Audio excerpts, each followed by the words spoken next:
döyüşe girdiniz. Döyüşte mertliğinizi gösterdiniz. Siz bu vətən yolunda can verdiniz. Unutmaq olar mı sizi şehitler?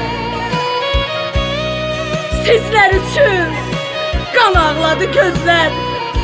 Tarihe saldınız silinmez izler. Siz şehit oldunuz, yaşayak bizler. Unutmaq olar mı sizi şehitler?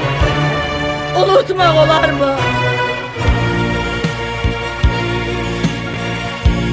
Geldi köksünüzü namert güllesi, döndü dilinizde vətəndən nəğməsi.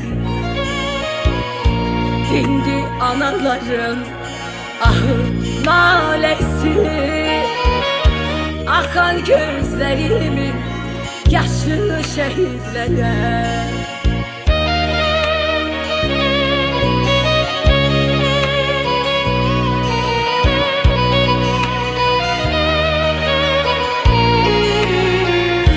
Dünyanı heyrətənə salar oldunuz, azadlık yolunda yanar oldunuz.